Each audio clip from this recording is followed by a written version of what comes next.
إن الحمد لله نحمده ونستعينه ونستغفره ونعوذ بالله من شرور أنفسنا ومن سيئات أعمالنا من يهد الله فلا مضل له ومن يضلل فلا هادي له أشهد أن لا إله إلا الله وحده لا شريك له وأشهد أن محمدا عبده ورسوله اللهم صل وسلم وبارك على محمد وعلى آله وأصحابه ومن تبعهم بإحسان إلى يوم الدين أما بعد يا أيها الذين آمنوا اتقوا الله حق تقاته ولا تموتن إلا وأنتم مسلمون وقال أيضا أعوذ بالله من الشيطان الرجيم إن الذين آمنوا والذين هاجروا وجاهدوا في سبيل الله أولئك يرجون رحمة الله والله غفور رحيم. Sesungguhnya orang-orang yang beriman, orang-orang yang berhijrah dan berjihad di jalan Allah, mereka itu mengharapkan rahmat Allah, dan Allah Maha Pengampun lagi Maha Penyayang. Hadirin ma'asyiral muslimin jamaah Jumat rahimahullah. Tidak terasa bagi kita hari ini kita sudah berada di penghujung bulan Dzulhijjah tahun 1444 Hijriah. Dengan demikian, dalam beberapa hari ke depan kita akan masuki 1 Muharram 1445 Hijriah. Pada setiap awal tahun Hijriah, umat Islam di seluruh dunia memperingati peristiwa hijrahnya Rasulullah Muhammad SAW. Meski sebagian ada yang tidak peduli.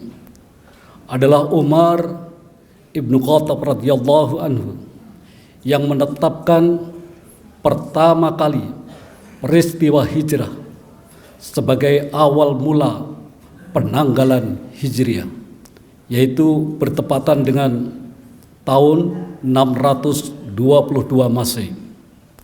Peristiwa hijrah dari Mekah ke Madinah yang dilakukan oleh Rasulullah Muhammad SAW dan para sahabatnya ini merupakan peristiwa yang sangat-sangat penting dan monumental. Kenapa? Karena menjadi titik tolak perubahan dalam perjalanan sejarah peradaban Islam. Sebelum hijrah, saudara sekalian, umat Islam tidak memiliki kekuatan politik yang dapat melindungi kepentingan dakwah dan mempertahankan diri dari gangguan kaum kafir Quraisy. Setelah hijrah, kekuatan itu mulai terbentuk. Penyebaran Islam pun tidak lagi hanya di Jazirah Arab, tetapi jauh melampaui itu. Dengan didukung oleh kekuatan yang dapat melindungi sampai pun bila harus berperang. Dari yang semula bersifat lokal menjadi universal. Hadirin yang mulia dan bahagia. Hijrah dengan pengertian seperti yang banyak dijelaskan dalam Al-Quran, yaitu perpindahan Nabi SAW dan para sahabatnya dari Mekah ke Yastrib yang kemudian menjadi Madinatul Munawwarah. Sejak terjadi Fathul Mekah tahun ke-8 Hijrah, sudah dinyatakan hijrah fisik tersebut dinyatakan tertutup. Keutamaan berhijrah dan apresiasi yang diberikan oleh Al-Quran kepada mereka yang berhijrah secara fisik dari Mekah ke Madinah sudah tidak berlaku lagi. Rasulullah Muhammad SAW menyatakan, la hijrata ba'dal fathi, tidak ada lagi hijrah setelah penaklukan kota Mekah. Meski demikian, saudara sekalian yang dirahmati Allah, aktualisasi makna hijrah dari yang semula berpindah secara fisik dari satu tempat ke tempat lain menjadi perpindahan dari satu keadaan kepada keadaan yang lain yang lebih baik masih terbuka lebar dan terus perlu diupayakan oleh setiap muslim kapan dan dimanapun. Tentu saja ma'asyiral muslimin yang mulia dan bahagia, itu memerlukan perjuangan, memerlukan jihad dan kebulatan tekad yang bulat atau niat. Aktualisasi hijrah saat ini semakin dirasa perlu, terutama di saat realitas dan berbagai indeks menunjukkan umat Islam dalam keadaan terbelakang dan tertinggal. Padahal saudara sekalian, umat Islam memiliki pedoman kitab suci Al-Quran yang mendorong kepada suatu kemajuan, dan dalam Al-Quran umat Islam juga dinyatakan sebagai umat terbaik, khairul ummah. Ma'asyiral muslimin rahimakumullah, beberapa tahun belakangan ini marak fenomena hijrah, terutama di kalangan generasi milenial dan muslim perkotaan. Komunitas hijrah bermunculan di berbagai kota, bahkan hijrah telah menjadi tren gaya hidup anak-anak muda zaman now. Sebuah fenomena positif yang menunjukkan semakin meningkatnya kesadaran beragama umat Islam. Setiap kita pasti pernah mengalami fase tertentu dalam hidup ini, saudara sekalian, yang mengharuskan kita bertransformasi, melakukan suatu perubahan, termasuk perubahan dalam sikap keberagamaan. Tentu kita tidak ingin fenomena tersebut hanya sebagai gaya hidup dalam tanda kutip musiman yang bisa berubah sewaktu-waktu dengan datangnya gaya hidup baru lainnya. Kita juga tidak menginginkan tumbuhnya komunitas-komunitas tersebut mengarah kepada sikap eksklusivisme dalam beragama, yang merasa menganggap dirinya lebih baik, menganggap dirinya lebih benar atau paling islami dibanding orang lain yang tidak mengikuti tren mereka. Kalau hanya sekedar lifestyle, berhijrah hanya akan sebatas penampilan fisik atau cara berpakaian, tetapi substansi keberagamaannya terabaikan. Kalau hanya sekedar lifestyle, kita khawatir, saudaraku sekalian, akan terjadi arus balik hijrah ketika sampai pada titik klimaks, yaitu dalam bentuk pengenduran dalam beragama. Kenapa? Karena tidak puas dengan apa yang selama ini dia diterima.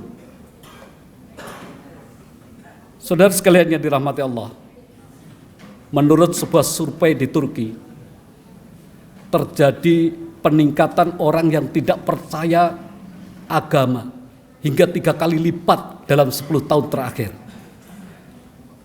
Kenapa penyebabnya? Penyebabnya seperti yang dilansir di beberapa media massa di sana adalah adanya kekecewaan mereka pada penerapan Islam dalam kehidupan sehari-hari. Dalam laporan lain yang dilansir oleh BBC disebutkan, selain menjadi ateis, mereka juga menjadi agnostis, percaya Tuhan tetapi tidak beragama. Oleh karena itu, ma'asyiral muslimin yang mulia dan bahagia, menjadi penting kita untuk memahami esensi dan makna hakiki daripada hijrah. Hadirin saudaraku sekalian yang dirahmati Allah, secara bahasa, hijrah itu berasal dari bahasa Arab, dari akar kata hajar. Ini memiliki makna dasar yang berkisar pada memutus atau mengencangkan, dan juga bisa berarti menguatkan.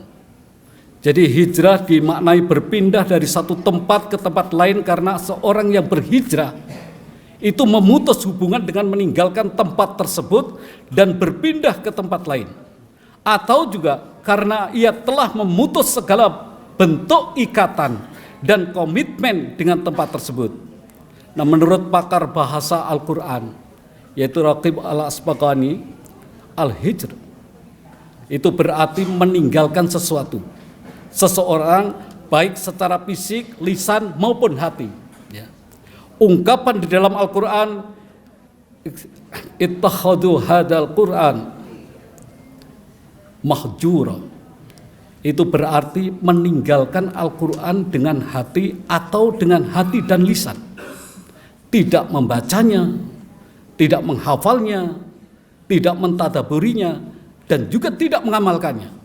Kata ini menurut Al-Asbaqani terkadang bisa dimaknai meninggalkan tempat secara fisik, yaitu meninggalkan sebuah tempat menuju tempat lain, dan bisa dimaknai secara batin, yaitu meninggalkan dan menolak syahwat, hawa nafsu, akhlak tercela, dan kesalahan. Jadi kata hijrah dengan berbagai derivasinya terulang sebanyak 31 kali dalam Al-Quran. Ini lebih banyak digunakan untuk makna perpindahan dari suatu tempat ke tempat lain, sebagai upaya menghindari kesesatan dan penyiksaan yang merajalela, dengan tidak adanya kemampuan untuk melawannya, untuk mencari tempat yang tenang dan aman. Para nabi terdahulu, saudara sekalian, biasa melakukan hijrah ketika jalan dakwah sudah tertutup. Seperti Nabi Ibrahim alaihissalam misalnya. Beliau pernah berhijrah dari Babilonia, tempat kelahiran beliau, menuju beberapa tempat di tanah Arab seperti di negeri Syam, Mesir, dan juga di Mekah. Nah, ketika beliau sudah tidak berdaya menghadapi ayahnya yang terlibat dalam melestarikan kemusyrikan dengan membuat patung, dan tidak mempunyai kekuatan untuk menghadapi Namrud, sang penguasa tiran yang pernah berusaha membakarnya dalam kobaran api, ia pun menyatakan, waqala inni zahibun illa rabbi sayahdin. Dan dia, Ibrahim, berkata, sesungguhnya aku harus pergi menghadap kepada Tuhanku dan akan memberi petunjuk kepadaku. Dalam ungkapan yang lain, Al-Quran juga menyatakan, maka Lut membenarkan kenabian Ibrahim, dan dia, Ibrahim, berkata, sesungguhnya aku harus berpindah ke tempat yang diperintahkan Tuhanku. Sungguh dialah yang maha perkasa, maha bijaksana. Quran surah 29 ayat yang ke-26. Demikian pula, saudaraku sekalian, ketika beberapa pemuda Ashabul Kahfi melarikan diri, berhijrah dari kehidupan yang membelenggu kebebasan beragama dengan melarikan diri ke sebuah gua. Satu pertanda bahwa manusia tidak bisa menerima penindasan apapun bentuknya dan tidak mau menjadi korban kesewenang-wenangan penguasa. Jadi esensi hijrah adalah perubahan ke arah yang lebih baik dengan berpindah dari satu tempat atau keadaan kepada tempat atau keadaan yang lain. Jadi kata hijrah dalam Al-Quran itu banyak disebut secara bergandengan dengan iman dan juga dengan jihad. Sebagai contoh dalam Quran surah At-Taubah, alladzina amanu wa hajaru wa jahadu fi sabilillahi bi amwalihim wa anfusihim a'dhamu darajatan 'indallah wa ulaika humul faizun. Orang-orang yang beriman dan berhijrah serta berjihad di jalan Allah dengan harta dan jiwa mereka adalah lebih tinggi derajatnya di sisi Allah. Mereka itulah orang-orang yang memperoleh kemenangan. At-Taubah ayat 20. Ini menunjukkan, saudara sekalian, bahwa hijrah dan sikap perlawanan terhadap berbagai bentuk kedoliman dan kemaksiatan itu merupakan buah daripada keimanan yang tulus dan yang sebenarnya. Seorang muslim yang baik pasti tidak akan pernah tinggal diam menyaksikan berbagai macam kedoliman dan penindasan, terutama kepada kaum yang lemah. Seorang muslim yang benar tidak pernah merasa nyaman ketika mereka berada dalam kemaksiatan. Penyebutannya yang sering diikuti dengan kata jihad itu menunjukkan bahwa hijrah memerlukan perjuangan. Hijrah memerlukan pengorbanan. Jadi hijrah dalam kehidupan manusia itu dapat dilakukan kapan dan di mana saja. Objeknya bisa berupa tempat dan juga bisa berupa keadaan. Bisa dilakukan secara fisik material dan bisa juga dilakukan secara maknawi spiritual.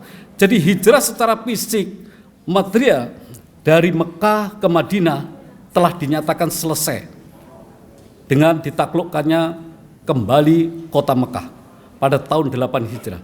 Yang tersisa saudaraku sekalian adalah hijrah secara mental spiritual. Tentang dimensi spiritual hijrah, seorang cendekiawan muslim terkemuka Tariq Ramadan, beliau berada di Eropa, beliau menjelaskan bahwa hijrah itu merupakan wujud pengasingan dhamir dan hati manusia dari Tuhan-Tuhan palsu, dari segala bentuk kejahatan dan kesalahan, beralih dari berhala-berhala manusia yang berupa kekuasaan, harta, dan kemiluan dunia, dari kepalsuan dan cara-cara amoral dalam kehidupan, membebaskan jiwa dari beban perbudakan yang merenggut kemerdekaan setiap insan, meninggalkan kebiasaan-kebiasaan buruk. Itulah yang dimaksud dengan hijrah. Dalam beberapa riwayat saudara sekalian yang dirahmati Allah, Rasulullah menjelaskan bahwa hijrah yang sebenarnya adalah ketika seorang bertekad meninggalkan kemaksiatan, meninggalkan kejahatan, meninggalkan kebiasaan buruk, dan apa saja yang dilarang oleh Allah Subhanahu wa Ta'ala. Yang mendesak untuk dilakukan adalah hijrah secara mental spiritual yang bersendikan pada akhlak yang mulia. Berhijrah tidak harus memutus silaturahim dengan sahabat dan kerabat yang tidak berhijrah.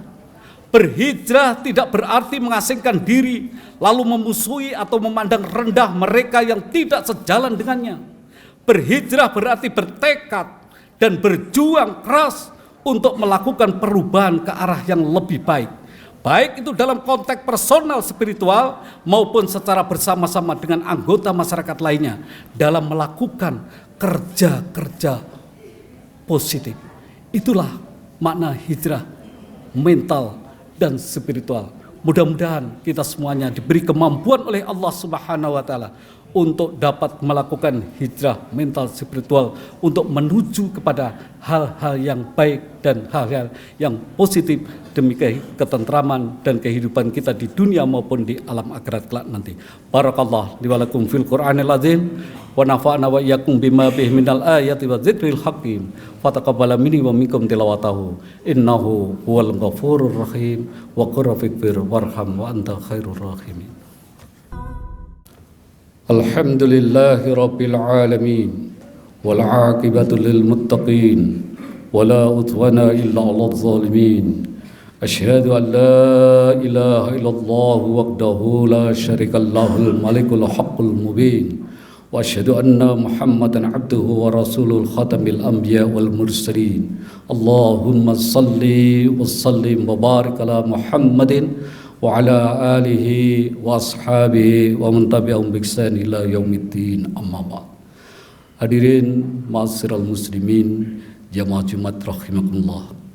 Marilah di khutbah yang kedua ini kita mohon kepada Allah Subhanahu wa Ta'ala agar kiranya kita diberi kemampuan dan kekuatan untuk dapat melakukan hijrah secara mental spiritual, hijrah menuju hal-hal yang lebih baik daripada perbuatan-perbuatan kita di tahun-tahun yang telah kita lewati.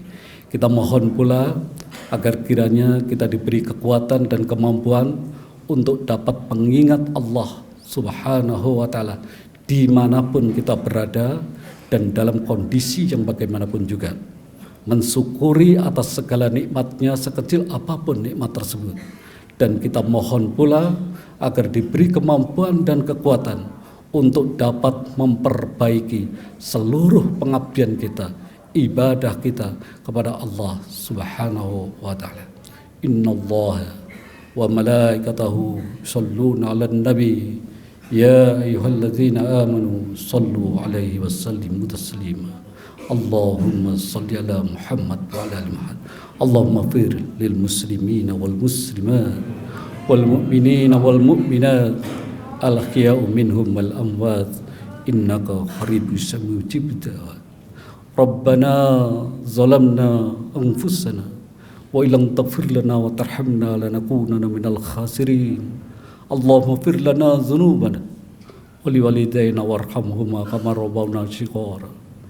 Allahumma arinal haqqa haqqa warzuqna tibaa wa arinal batila batila warzuqna ijtinaba.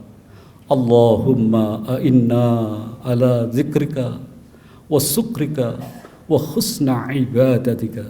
Rabbana la tuzigh qulubana ba'da idh hadaitana wa hab lana min ladunka rahmatan innaka antal wahhab. Rabbana atina fid dunya hasanah wa fil akhirati hasanah wa qina adzabannar. Wa sallallahu ala Muhammadin wa ala alihi washabihi ajmain walhamdulillahi rabbil alamin. Wala dzikrullah ya akbar. Qimis shalah.